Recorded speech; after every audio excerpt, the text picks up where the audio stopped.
Assalamualaikum Syarah. Nekalan le Tunggu Kasim. Cukup berani ke pemimpin Aceh dan pemerintah yang ada Aceh. Nekalan juga. Ini pemimpin lagi meruah lebih jih daripada abui. Bandung pemimpin pejabat pancuri uronyo. Nyan pejabat asaja ke pejabat maka merupah-rupah pejabat atau kenan poh urung bila pada rebut kekuasaan. Atau kenan kaya. Bandung kaya, Bandung perampok pencuri peng rakyatnya. Zakir mana biang sabah ya Pak Johor 2 juta sabah biang. Menyakan je ke gubernur na peng ya hanya kita berkata. Loh lang tip top belum makan kapi timpui begahnya dia 2 juta sabah. 2 juta biang sabah. Mangan mentang taring tekuraya peraya tekuran. Hana ceritanya baik pegahana. Rakyat menteng panen tu dia draw.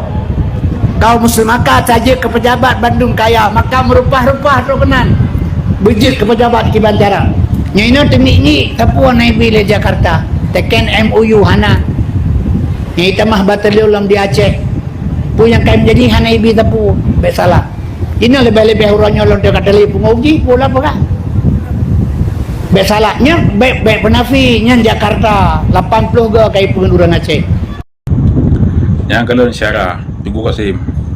Emang betul lagi ku Kasim berang. Kiban ka terjadi di Aceh hanya betul. Nyamban lah. Hai pemimpin-pemimpin no yang ada Aceh yang pegah draw perjuang mereka. Pada Haji Hibin, contoh lagi kepegah Muzakir Manaf. Pakar Muzakir Manaf hana gepertimbangkan gam, hana gepertimbangkan Acehnya. Pakar kerana Muzakir Manaf punya fitnah halong berang. Emang Muzakir Manaf yo sejak konflikkan Cih Ben dari segi Prabowo Ben ada depa le rundra ni ibuhlah Jih kepada Panglima agam nyambah Ben turi ronyo dah pengkhianat dah musuh dah ngon ronyo budak turi syaram dua pakar anak kepikir ke perjuangan bagaimana kepikir pangkat dan jabatan pakar Jih Ben dia sejak konflik yuh masa manteng udip ke almarhum Abdullah Syafi'i dalam lekai beluah ku ke watenyan nangon long sidro brimob nangon long sidro brimob cerita balu wate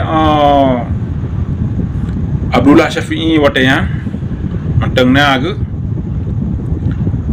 di sergap le brimob di kop le brimob pandikalan le brimob na Muzakir Manaf ina na Muzakir Manaf hanjadeh ditembak kenapa na Muzakir Manaf dalam yang bancara konya benar depa le draw ni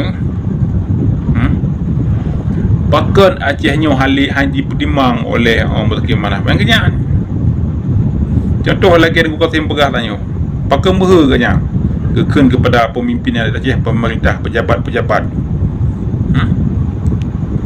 orangnya yang khianat katanya orangnya pejabat pemerintah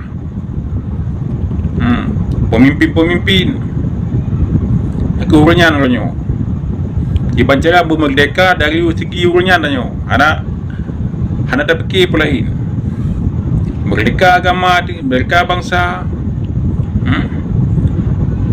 merdeka ekonomi yang kena yang mungkin cara dua terkait ku Kasim pegah tanya emangnya je lah